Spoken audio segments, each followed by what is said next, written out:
mill levy for 2026. So understand that 2025 is already set, and that's done. So you would get the opportunity to vote on it in fall of 2025. If that went into effect, we took, I'm going to say, it raised $5. If we reduced what the ad valorem by $5, you would be in favor of that, is what you're saying? I think I would. It would depend on whether or not the year after that you then proceeded to raise the mill back up. Yeah. So as long as it stayed. And I get that. You can't trust politicians, right? I mean, As long as the assessed value didn't increase.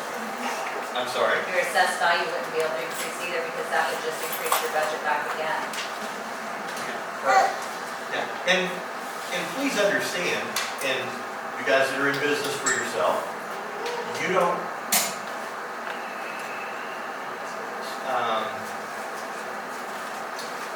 your employees want raises, you have costs that go up. Everybody does. I have costs that go up. I'm in business for myself.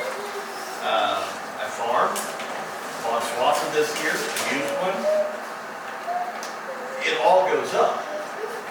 To think that a county, year in and year out, can operate on the same amount of money, it's just not going to happen because of the cost of goods, the cost of fuel, the cost of materials that go into the road. I told this story at the revenue neutral meeting. When I became a commissioner 3.5 years ago, a ton of gravel was $13.40. It's well over north of $19 a ton now. Because of the lack of putting gravel on the roads for the last 10 years, we're nowhere near there, but we've reduced our rock budget, so that's going to be less rock that we're putting on some of these roads, and so we're trying to be as efficient with it as we possibly can. So anyway. Sometimes that goes back to looking at applications and processes and are we being efficient and effective? We believe we are efficient and effective with what we have. I mean, I pay taxes too. I mean, Dan pays taxes, Mark pays taxes. I'm one of the world's worst. I don't open my tax statement. I make my wife do it. I make her write the check. I make her put it back in. I take it up and I hand it to Linda because it makes me mad. But I understand we have to have a sheriff. We have to have roads. Everybody wants better services. Everybody wants better roads. I mean, tell me what services we can cut. It gets difficult when you start looking at some of these and going, okay, well, we've only got 34 employees at Road and Bridge. Do we cut out 4 of those? Right. Judge, I threw this out here just facetiously the other day. I said, Lord, do we just cut out overtime at Road and Bridge? That's the thought, right? Cut out all overtime at Road and Bridge. So it's the most overtime. Wintertime. Are you guys going to be happy if you don't get your roads plowed for 3, 4, 5 days because they're only going to work 8 hours and that's it? You got to understand, we don't do these things and we don't try to add costs to you folks because we're adding it to us too. Okay? It's not that we don't want to cut things, it's we're trying to find out where to cut things. And we're looking at them and we're looking hard. But you can't just say, cut. Free to cut. Okay? That's what we're doing right now is looking and trying to see what we can do. But when our costs go up, as he said, tubes tripled in price between last year and my first year and this year, tripled in price. We had an order for truckload tubes, which saves us money in the long run by like a semi-load. But we told them no, cut back to get just what you need for this year. And just what you got to get by with for this year. So we are trying to do what we can to be able to cut costs. Okay? I mean, I don't want to say we're not paying attention, because we are. Next. All right, Heather? I just really wanted to learn why, because 1% is a lot, and it adds up fast. understand sales tax, when we buy more, we pay more taxes. I know our costs are going up, but everybody's costs are going up, and sales tax is the same ratio. So I was trying to figure out what cost is percentage-wise going up higher than everything else. And, because I saw it in the paper and I was like, what the heck? So Why? have you gotten your question I've got answered? some, I mean, Some? some Do you people have any that other come to questions? advocate for the things they believe in, but I don't know. Yeah. And- Really just and to learn. Basically, we've tried to factor, okay, what would a 1% sales tax increase in revenue? About 1.3 million. That's not guaranteed, because if we have high inflation and people quit buying stuff, you can't bank on that, right? So that's what concerns me as a commissioner, is when you give an employee a raise, that's renewable money that you have to have every year. Just the way it is. So anyway, thank you, Heather. If you have other questions about that, let us know. Pam Brown, how are you? Good. Go ahead. I'm Pam Brown, I'm in rural, and I didn't come here for the hospital, but I found that very interesting because I'm an RN. Okay. But I think I'll talk to you later.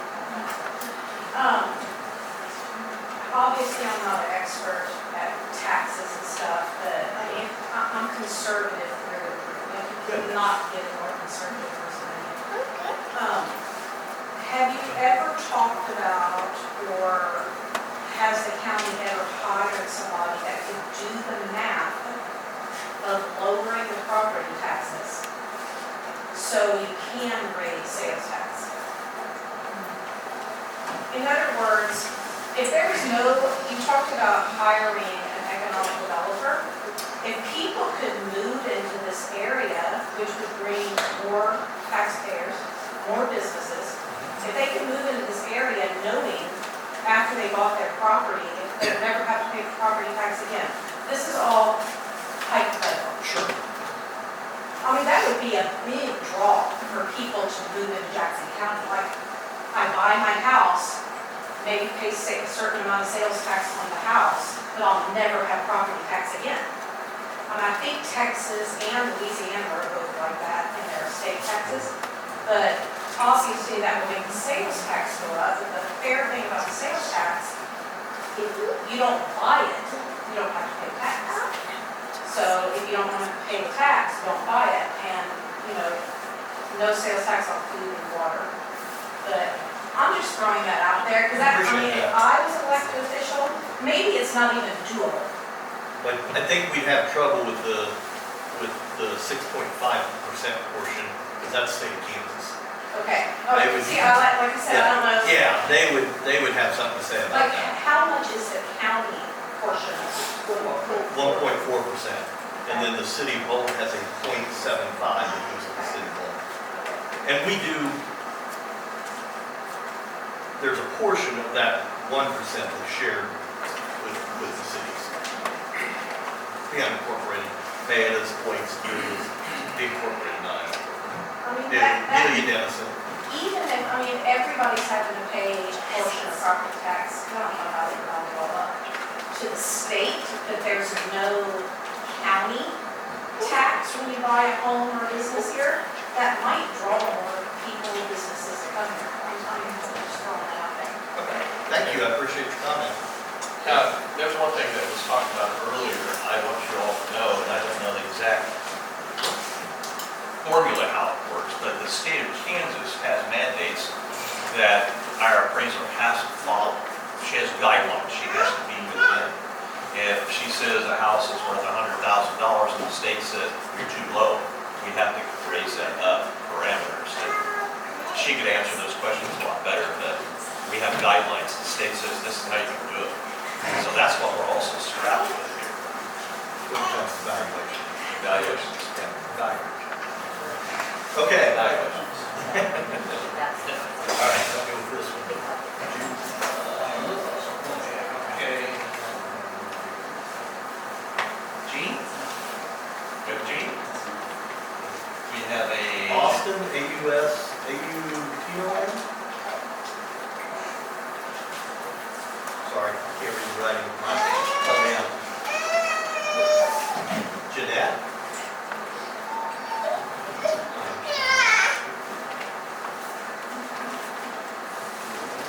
Well, I'll tell you what, if we get to the end and we didn't call your name, raise your hand.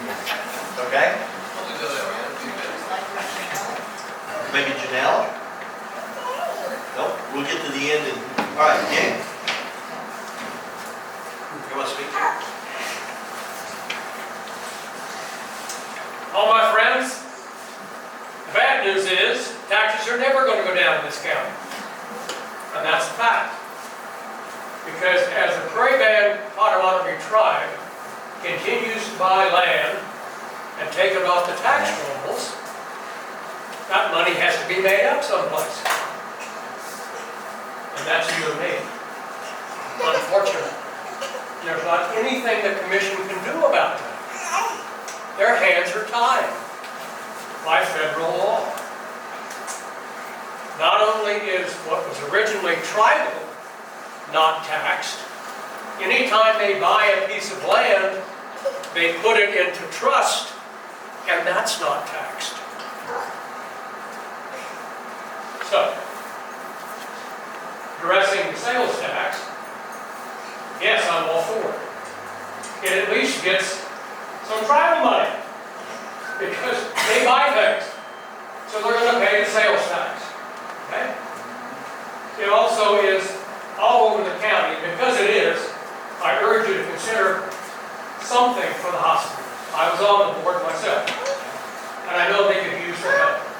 As far as economic development, if you've got good schools, and we do, and a good hospital, and we do, that's what I'm drawing. I don't think we're going to get big industry to come to Topeka or Bolton or Jackson County, no matter how much money we spend. I think that's what we're seeing. Thank you. Thank you, Dick. Thanks, Dick. You bring up a good point, though. I talked to a gentleman today, called him back, didn't get Bruce called back, but I did call this guy back. And 2 more full sections of ground to just purchase. It takes 3 years. They apply through the Bureau of Indian Affairs. Bureau of Indian Affairs has never denied that. It comes onto our desk. We can fight it in court. We can spend your money doing that, but it's a waste. We might as well throw it out the window. So there's 2 more sections of land that are gone forever. So what Dick was talking about, 3.5 years ago, I went to Washington and I asked our 3 federal representatives to sponsor a bill that would, 1 sheet of paper, this is what the $33,000 today is worth in property tax, the same that you all pay. Ag land, value of the casino, what it's worth, commercial buildings. Write me a check for that and send it to us. We're estimating, because we don't get to get in the inside of these buildings and value with our appraiser, it's between $3 and $8 million a year. So you can see how life-changing that would be for Jackson County. I mean, somebody talked about lowering the mill levy by 15 or 20 mills and still have plenty of money left over. People would flock to this county to open up business and live. So thank you, Dick. I appreciate you bringing that up. I will say, one point to Dick's talk is the land is not only on the reservation, Yeah, good it point. is also off the reservation. And it is off the original 30 by 30 reservation, where they're planning on putting their new hemp factory and truck stop and all that. That's off the reservation. Brand new meat processing kill plant, 158th and 75 highway, off outside the bounds of the reservation. We'll get no tax revenue off any of that, none whatsoever. We'll be required for law enforcement, and we'll be required to maintain the road in front of it. Now, they'll argue that we won't, but they're just wrong. Mark, you have a question first? Yeah, so Yes. that was my question. They are allowed through the Bureau of Indian Affairs to put land in outside of the reservation? That's correct. Yes. They just purchased a $1.5 million home and roughly 10 to 12 acres in Topeka, off Wanamaker. I hope it gets somebody's attention. I really do. So anyway, yes, you had a comment, then we'll move. Just on this subject, Yeah.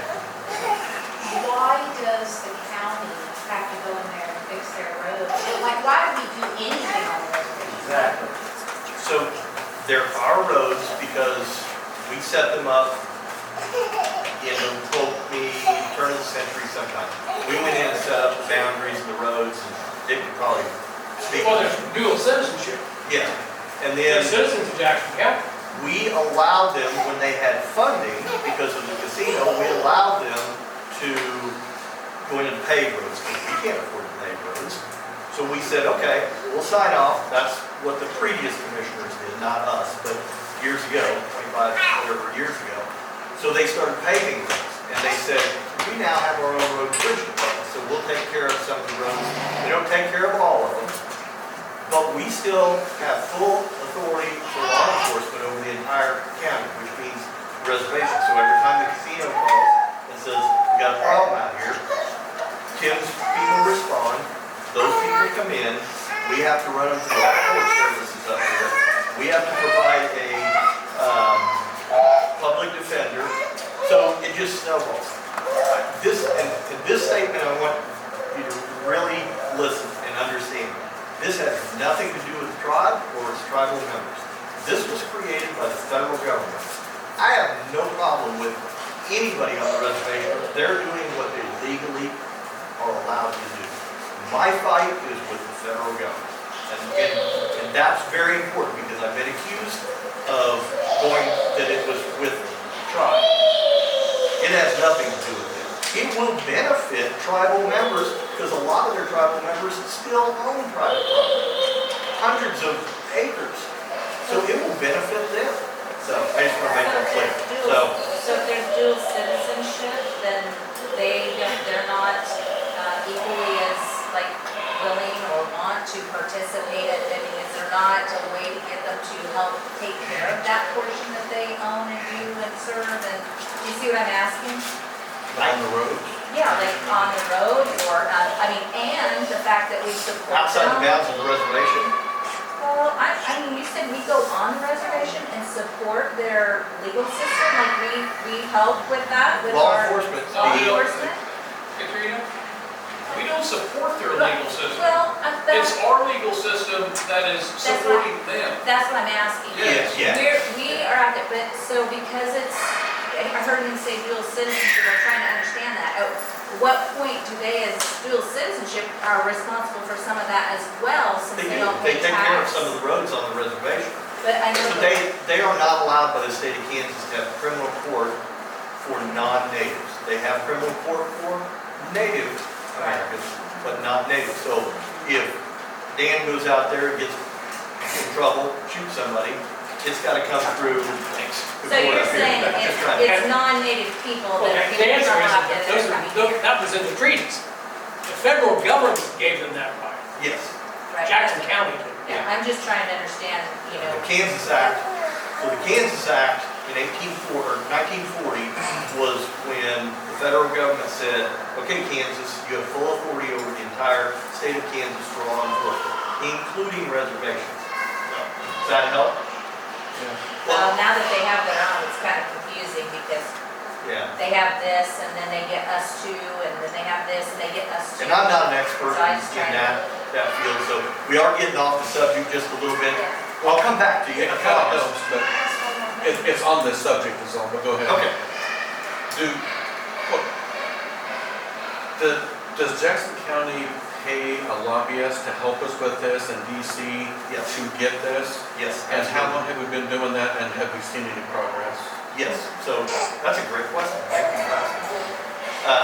So we used ARPA funding, which was not county tax dollars, but it was the money that the federal government gave to all counties to use basically however they saw fit. And so we used some of that because when I went to Washington, I found out if you don't know how to play the ball game, you better go sit on the bench. And so I found out real quick, and a gentleman that lives here in the county was dealing with a lobbyist. He recommended him because he had helped them out with federal legislation. And so fast forward 3 years, we've paid him 2 years, so $50,000 a year. Now mind you, that's very little money for a lobbyist, very little. Normally they make 6 figures plus. in the 2 years that he's been working for us, we actually have legislation written. We have a sponsor, Roger Marshall, is willing to sponsor that bill. We believe it will be entered, it will be, the word I'm drawing. When the session comes back in, we Yeah. believe it'll be introduced to Introduced committee, into legislation. and of course, it'll go for a vote. We're hoping that they'll provide us with several $1 million a year. That's our plan. So the process would be, once it's introduced as legislation, then it goes to committee, then you have to have, then that's when your lobbyist really goes to work and he gets both Democratic, bipartisan, and Republican support for the bill. And that's where we're at right now. We are miles ahead of where we were 3 years ago. At least we're going the right direction. We are. So I would tell each and every one of you, and I told Carrie this when she met with us, and she's going to be in DC in a month. Everyone should write Roger Marshall, not to complain, but just to say, my name is Keith Kelly. This is how this legislation would affect my county and me personally. See, I can go up there and tell him stuff all day long, but when he hears personal stories from you all, it makes all the difference in the world. So, Roger Marshall is the one sponsoring it. John Butler here in Kansas is his representative in Topeka. If you write those letters to them, and that's what we asked Carrie to do, is to, when she's speaking about whatever she needs to talk about, throw this in. We also told Kansas Mental Health. So Kansas Mental Health is very important in this region. But they need to know. We said the same thing to them. You need to reach out to our federal partners and let them know personally how this legislation will affect this county. I get off my stuff. No, we should make that public in the paper so everybody in our community could have, like, put his contact information in there. We'll put it on our website, and Ally will put it in the paper, but we'll put it on our website so that if you throw the paper away, which And will maybe be the on. name of the bill. Yeah, be glad to. I do. Yeah. Kansas Farm Bureau's helping us as well too. Organizations like that, they recognize. All the banks Yeah. sent letters of support. So let's move on to, okay, Dick, Don, clear the back. You're all right. You're up the bat, brother. My turn. All right, well, first, just want to point out, no matter what we do, somebody's got to sacrifice. And that leads to what I'm going to say here in a second. But, and then I have a question, so then I'll talk a little bit, and then you're welcome to answer the question. But I own some land in southwest Jackson County. You've probably heard about the solar farm possibly having a chance to go in. The solar farm would possibly offer in lieu of money from a company called NextEra. My question will be, would that money help these situations? This meeting, the meeting before. So that's my question. Before you answer that, I would say I do not, again, I own some land, which has been publicly thrown out there, which is okay, I don't care. It is. But I have leased some land to them. I leased all the land I could have. If I was greedy, I would have, but I didn't. But I do not want it. I want to be clear. I do not want it if this solar farm cannot be better for the county. Can it help? Can it solve problems, but can it aid in these? Can it? And I want it to be better for the land. I go to Oskaloosa, there's a little one there. And if you look, by the way, if you look on Google Earth at it, it looks barren. When you go down to the city or to the street view, there's all this grass. I drove by it the other day, it's full of grass, the grass grows under it. It doesn't kill or sterilize the land. So if regulations can be put in place to help the land over 30 years, so my land is better off than it was, if those things can happen, and good regulations are put in, and I understand it's people who live there is going to sacrifice. Again, in everything we're talking about, somebody sacrifices. I don't think there's a fair way to do it. Even in sales tax, there's not a fair. People that live on the edge of the county that never shop in Holton, Kansas, they're not spending as much sales tax here. So I don't know if there's a fair way to raise money. But anyway, so, and I do think it would be, I think what scares people is that, and I get it, it's a big thing in these last few years. I think the county and the state should say, we only need this much right now, renewable energy. We put a limit on it, 1% of the land at the most right now. I don't know what the answer is. So anyway. I'm laughing because we did that today. Oh, yeah. We were working through draft regulation, and it's public information. We put a limit in there, when 2,000 acres were filled up, that's it. So, without getting into the whole solar thing, you guys have any comments on about what his question is as far as what would you do with the money? A payment in lieu of taxes from any company that would create something like that. Yeah, I think that we could look at reducing taxes. There's not just one bucket, so to speak. I use a baseball field. First base, you gotta take care of our roads. If that happens, second base, you have a resiliency that trains medical, fire, police, what could happen in the case of a disaster, emergency management. And third is a payment in lieu of taxes, like Nemaha County is 1.2 million a year. They put it into their general budget. And then fourth, home plate, to me, would be decommissioning. It's not gonna last forever. There needs to be money put aside to decommission, to protect the county. Only be basically to protect our county and our citizens. So, Mark? Yeah, so to kind of touch on what Dan says, those would be all separate funds. The payment in lieu of taxes would be, in my opinion, the best way to go about putting it toward the property tax situation we have here in the county right now to help lower our property tax. The other things that Dan mentioned, the resiliency, the decommissioning, and the roads. Those would all be separate funds and would be managed separately. The resiliency would help to go down to Delia, even Emmett, to help their fire departments purchase the necessary equipment that they would have to have, fight fires better, grass fires, and things like that.